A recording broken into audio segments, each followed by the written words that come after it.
এই দেশটা তো আমাদের দেশ না, এই দেশটা তো মুক্তিযোদ্ধাদের দেশ না, এই দেশটা গণতন্ত্রের দেশ না, মানুষের কোনো দেশ না, হিউম্যান বিইং এর কোনো দেশ না। এটা তো হলো এই দেশের হিজবুত তাহরির জঙ্গিবাদীদের, এই দেশটা তো হলো অমানুষদের দেশ। ওই যে হাসনাত এবং নাহিদরা যে কথাটা বলতেছে, এইটা তো মনে হইতেছে যে উনার সঙ্গে তাদের ব্যক্তিগত একটা যুদ্ধ হইতেছে বা সেনাবাহিনীর বিরুদ্ধে তারা বিদ্রোহ ঘোষণা করতেছে, যেটা আমাদের সার্বভৌমত্ব বিরোধী। কথাটা খুব ক্লিয়ার, কারণ তারা তো সারা পৃথিবীর বাস্তব অবস্থাটা বুঝে কথাটা বলতেছে। আমাদের সার্বভৌমত্বের প্রতীক যারা, তারা এই যে একটা ভীতিকর পরিস্থিতি, মধ্যযুগীয় বর্বর পরিস্থিতি বাংলাদেশে সৃষ্টি হয়েছে এবং এরা করছে, এর থেকে পরিত্রাণ পাওয়ার জন্য আল্লাহর কাছে যে মানুষ কত দোয়া করে এটা আপনি কল্পনা করতে পারবেন না। কিন্তু আপনি জানেন যে বাঙালি জাতি যখন ঘুমায় কিছুটা কুম্ভকর্ণের মতো ঘুমায়, এবং তাদের মধ্যে একটা ভীতি, 5ই আগস্টকে নিয়ে একটা মারাত্মক ভীতি কাজ করতেছে। এই ভীতির কারণেই যারা 5ই আগস্ট ঘটাইছিল সেদিন মানুষকে মুক্তি দিব বলে, আজকে তারা মুক্তির নামে যাই করুক না কেন, দল করুক, টাকা লুটপাট করুক, মানুষকে হত্যা করুক, অথবা মানুষকে বিপদে ফেলুক, অথবা শত শত কোটি মানুষের কাছ থেকে চাঁদা আনুক, মানুষ ভয়ে তাদের বিরুদ্ধে কিছু বলে না, চুপচাপ থাকে। এখন মনে হচ্ছে জাতীয় এবং আন্তর্জাতিক রাজনীতির একটা ভিন্ন প্রেক্ষাপট সৃষ্টি হয়েছে, আমার মনে হচ্ছে। আমি বুঝতে পারছি না, আমি একজন রাজনৈতিক কর্মী, কাজে আমার দ্বারা ওইসব কূটকৌশল সবটা বোঝা সম্ভব না। আমি মনে করি, আমি আজকে 6 মাস যাবত বলে আসছি, ইউনূস সাহেব লোভের কাছে মানে নিজেকে সারেন্ডার করছে। উনি লোভী হয়ে গেছেন। উনি গত 24শে অক্টোবর উনার কোম্পানি, উনার গ্রামীণের সমস্ত টাকা পয়সা 31শে ডিসেম্বর 2029 সন পর্যন্ত মাফ করিয়ে নিয়েছেন। উনি সবকিছু উনার নিজের জন্য করছেন এবং অনির্দিষ্ট কালের জন্য উনার অনির্বাচিত ক্ষমতাকে যাতে দীর্ঘায়িত করা যায় তার জন্য যত কূটকৌশল করা সবকিছু ইউনূস সাহেব করছে বলে আমার মনে হয়। কাজে আমি যে একদিন ইউনূস সাহেব সম্পর্কে বলেছিলাম যে 10 জন প্রধানমন্ত্রীকে যোগ করলে তৃতীয় বিশ্বে যত উঁচু হয় তার চেয়েও ইউনূস সাহেব অনেক উঁচু মাপের মানুষ, ক্ষমতার মোহনায়। আমার কাছে মনে হচ্ছে আমার 61 বছরের অভিজ্ঞতায় আমি এই কথাটি বোধহয় ভুল কথা বলেছিলাম। এইখানে মাস্টার মাইন্ড বলে একজন ছেলেকে জনাব ইউনূস সাহেব ক্লিন্টন ফাউন্ডেশনের একটা মিটিং এ আমেরিকাতে, নিউ ইয়র্কে পরিচয় করিয়ে দিয়েছিল। ওই ছেলেটি কিন্তু 3 বার বলছে যে এই দেশে গৃহযুদ্ধ হবে। আপনি দেখেন আপনার এখানে যে স্টলটা উঠছে, আজ সারাদিন সেনাবাহিনী ও হাসনাত নাহিদরা মুখোমুখি। এটা হতে পারে সেনাবাহিনীর মুখোমুখি কোনো পাবলিক, কোনো রাজনৈতিক দল? কারণ সেনাবাহিনী তো আমাদের সার্বভৌমত্বের প্রতীক, আমাদের সার্বভৌমত্বের প্রতীক হইল সেনাবাহিনী।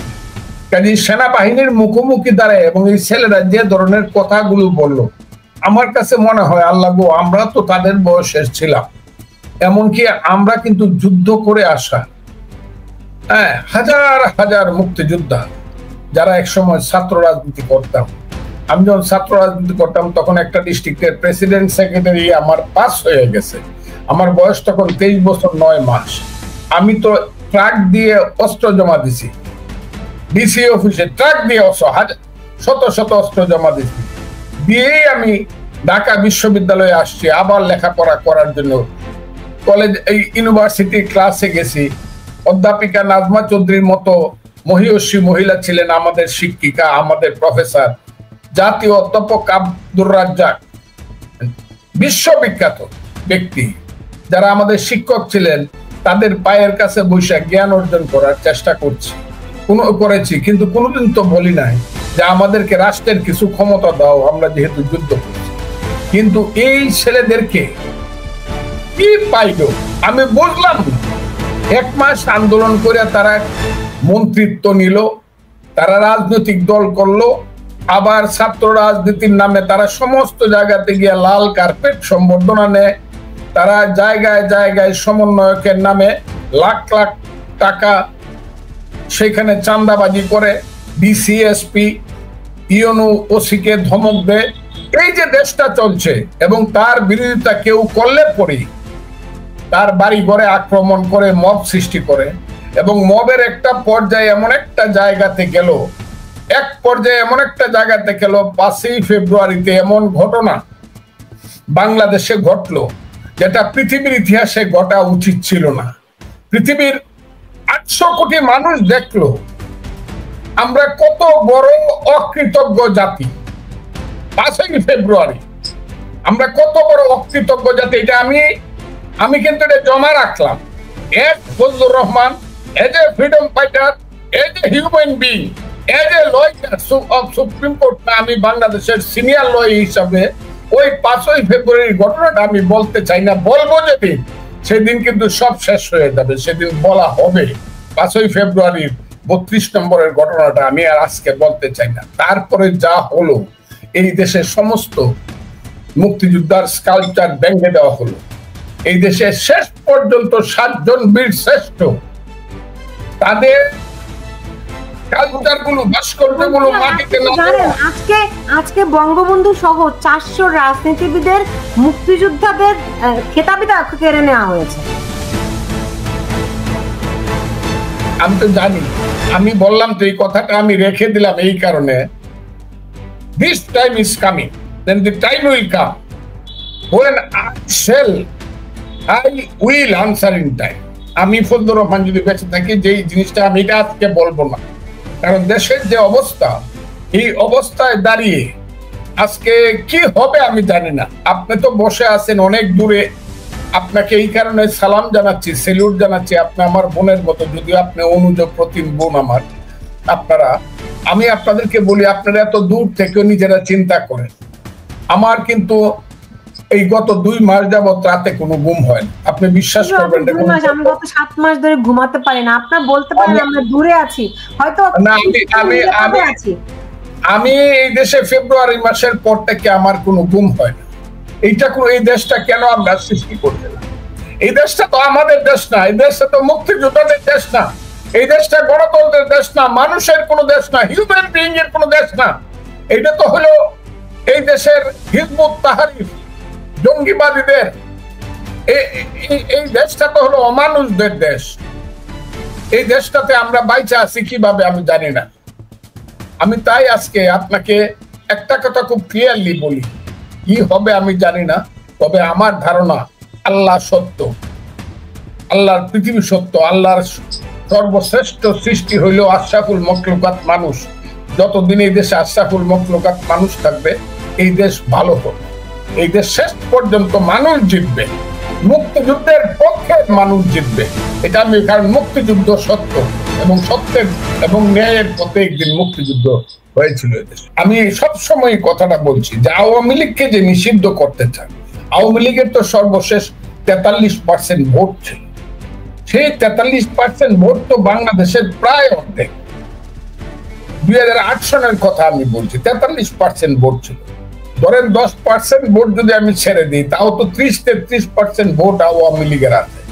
সেই 30-33% ভোট তো একটা রাজনৈতিক শক্তির জন্য একটা মস্ত বড় ফ্যাক্টর, একটা দেশের জন্য ফ্যাক্টর। এবং এই 30% লোককে বাদ দিয়ে কি এই দেশে আপনি সাধারণ ইলেকশন করবেন? এবং সেই সাধারণ ইলেকশন কি দেশে বিদেশে গ্রহণযোগ্য হবে? আমরা কি এমন একটা জাতি বা দেশ, যে দেশ বা জাতি পৃথিবীর থেকে একদম বিচ্ছিন্ন? আমরা কি মঙ্গল গ্রহে বসবাস করি? আমরা কি ঊর্ধ্বলোকে বসবাস করি, চৌথ আসমানে, যে পৃথিবীতে আর কেউ নাই, শুধু আমরা আছি? সারা পৃথিবী কি দেখছে না এই দেশে 5ই আগস্টের আগে কি হয়েছে এবং 5ই আগস্টের পরে কি হচ্ছে? এখন যদি আমরা আবার বলি যে না, শুধু আমরা আর মামুরা মিলে একটা ইলেকশন করবো আর কাউকে আসতে দেব না, তাহলে সারা পৃথিবী থেকে জিনিসটা গ্রহণযোগ্য হবে? এবং আমাদের শক্তি কি এই লেভেল পর্যন্ত আছে, যে লেভেলে আমরা সারা পৃথিবীর সমস্ত ইচ্ছা অনিচ্ছাকে অ্যাভয়েড করে আমরা একটা রাষ্ট্র ব্যবস্থা পরিচালনা বাংলাদেশে থেকে করতে পারবো? আর যে ওই যে হাসনাত এবং নাহিদরা যে কথাটা বলতেছে, এইটা তো মনে হইতেছে যে উনার সঙ্গে তাদের ব্যক্তিগত একটা যুদ্ধ হইতেছে, বা সেনাবাহিনীর বিরুদ্ধে তারা বিদ্রোহ ঘোষণা করতেছে, যেটা আমাদের সার্বভৌমত্ব বিরোধী। কথাটা খুব ক্লিয়ার, কারণ তার তো সারা পৃথিবীর বাস্তব অবস্থাটা বুঝে কথাটা বলতেছে। আমাদের সার্বভৌমত্বের প্রতীক যারা, তারা এই জায়গাতে আমাদেরকে বুঝতে হবে। এখন আবার দেখতেছি একজন বলছিল আওয়ামী লীগকে মাফ করে দিলাম, প্রথম খুব সমালোচনা হয়েছিল একটি দলের সভাপতি বা আমির। আজকে আবার উনি দেখলাম কিছু কথা বললেন, সব কথা আমি ধরবো না। উনি বললেন যে 54 বছর আগে কি এই কারণেই আমরা মুক্তিযুদ্ধ করছিলাম। উনি কবে কবে মুক্তিযুদ্ধ করছিল? কবে উনি কবে কবে মুক্তিযুদ্ধ করছিল? উনার পূর্বপুরুষরা যারা জামাত করত, তারা তো এই দেশে সশস্ত্র ভাবে আলবদর রাজাকার আলসাম সৃষ্টি করে বাংলাদেশের মুক্তিযুদ্ধকে যারা চিরদিনের জন্য অস্তমিত করতে পারে, তার জন্য তারা সাধারণ মানুষকে হত্যা করেছিল, মা বোনদেরকে দর্শন করেছিল, বাড়িঘর করে ছারখার করেছিল, এবং যখন মনে করেছিল যে যুদ্ধের জয় বাঙালিদের জন্য স্বাধীনতা অবশ্যম্ভাবী, তখন তারা 10 থেকে 16 তারিখ পর্যন্ত বাংলার সুসন্তান বুদ্ধিজীবীকে হত্যা করে বাংলার মস্তিষ্ক শূন্য করে দিয়ে গিয়েছিল। এখন উনি যদি বলেন যে 54 বছর আগে কি আমরা এই কারণে যুদ্ধ করছিলাম, তাহলে তো আমার বলতে হয় একই কথা শুনি আজ মন্থরার মুখে। এই কথাটা বলা ছাড়া তো আমার কোনো পথ নাই। উনি যদি বলে 54 বছর আগে কি আমরা এই কারণে মুক্তিযুদ্ধ করছিলাম, এখন উনার মুক্তিযুদ্ধ কোনটা, এটা আমাকে জিজ্ঞাসা করতে হবে। আমি তাই মনে করি বাংলাদেশ এখন সুস্পষ্ট কথা হলো এইখানে একটা ডেমোক্রেটিক সিচুয়েশন সৃষ্টি করা, এইটা নিজে ইউনূস সাহেব এইটাকে উৎসাহিত করছে, নিজে একটা দল করছে। ছেলেরা যখন বলছে আমাদেরকে কারা চিনে কারা জানে, আমরা কেন রাজনৈতিক দল করব, ইউনূস সাহেব বলছে তোমাদেরকে সবাই চিনে, এবং বিদেশে গিয়ে বলছে আমি ছাত্রদেরকে দিয়ে একটা দল করাবো। এবং এখানে আসার পরে উনি তাদেরকে উৎসাহিত করছে দল করার জন্য। এবং উনার যে পিএস তাকে বলে প্রেস সেক্রেটারি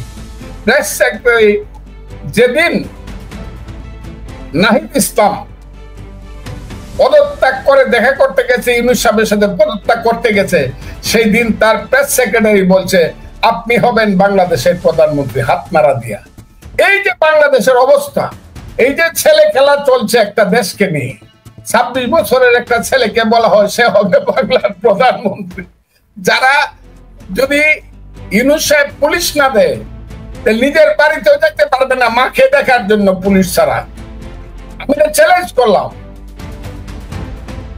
নিজের বাড়িতেও যেতে পারবে না।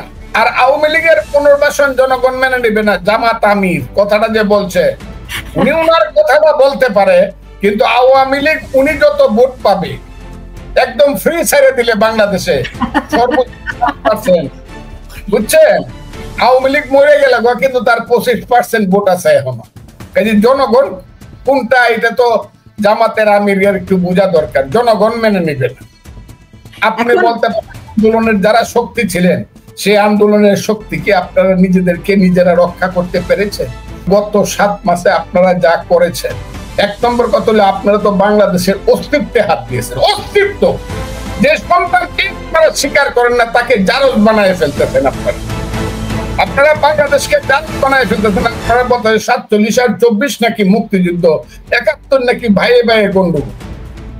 ওই দিনও নাহিদ ইসলামরা যে পার্টিটা করছে, সেই পার্টির ম্যানিফেস্টোতে লেখছে যেটা নাকি 71 নাকি জনযুদ্ধ আছে। আর এই জনযুদ্ধ তো বলা হয় ব্যাপকভাবে, তো রিয়েল হইলে মুক্তিযুদ্ধ ছিল। সেই মুক্তিযুদ্ধ যারা স্বীকার করে না, তার দেশকে যারা কিসের কি করবেন আপনারা?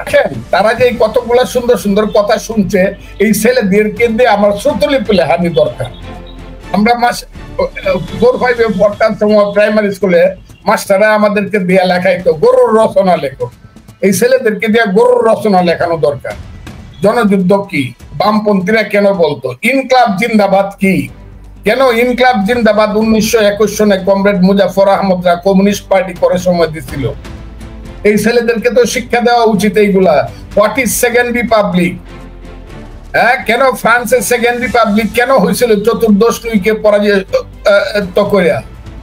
কেন কেন ছেলেরা বলে গণপরিষদ? গণপরিষদ কাহাকে বলে, ইহা কত প্রকার ও কি কি, এইগুলো তো এই ছেলেগুলা তো সুন্দর সুন্দর শব্দ শুনছে, কিন্তু এইটার যে ভাষার বাইরে যে এইটার যে বিশালতা, সেই বিশালতা তো ছেলেরা বুঝে না। বুঝে না বলেই তো আজকে আমাকে বলতে হয় এইসব কথা বলে গণতান্ত্রিক প্রক্রিয়াকে দীর্ঘায়িত করে,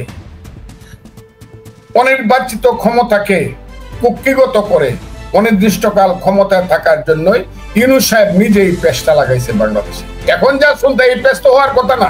ইউনূস সাহেব এখন ডিক্লারেশন দিক যে ইয়েস জুন জুলাই আগস্ট সেপ্টেম্বরে ইলেকশন হবে, এমনকি তার ডিসেম্বর যে বলছে এইটাই ক্লিয়ারলি দেখ এবং রুট ম্যাপ এখনই ঘোষণা করুক যে ইলেকশন হবে। আমার কোনো দল নাই, আমাদের কোনো দল নাই, যে দুইটা ছেলে বৈশা আছে এখানে লুকায়িত ভাবে এবং তাদের যে গডফাদার তার না যারা দুই একজন আছে আমরা নাম বলে দিব, এরা হলো তাদের গডফাদার, এদেরকে যারা সৃষ্টি করছে এদেরকে মন্ত্রিসভা থেকে বাদ দিবে।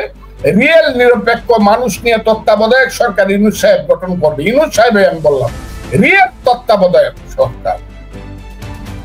এত অনেকটা সীমিত হয়ে যাবে আজকের পর। আর ইউনূস সাহেব যদি মনে করে নিজে চালাইবো এদেরকে নিয়ে এবং ক্ষমতা কুক্ষিগত করব, আমি বললাম ওই ছেলেটার কথা, এই দেশে তারা সিভিল ওয়ার সৃষ্টি করতে চায় এবং এই দেশে সিভিল ওয়ার হইতে বাধ্য, যেটা আমি চাই না। আমার এই বয়সে আমি এই দেশে গৃহযুদ্ধ চাই না। আল্লাহ বাংলাদেশের মানুষকে মাফ করবো, এটা গৃহযুদ্ধ চাই না। কে মরবো কে বাঁচবো জানি না, গৃহযুদ্ধ তো হইতেছে। সিরিয়াতে দেখতেছি কত লাখে লাখ লোক মরছে। সিরিয়াতে দেখলাম জয় পরাজয়ের পরে এখন প্রত্যেক ঘরে ঘরে প্রতিদিন 1000 1500 করে লোক মারা যাচ্ছে। এই গৃহযুদ্ধ আমি চাই না তো। আমি দেশ আফগানিস্তান হোক এটা চাই না তো।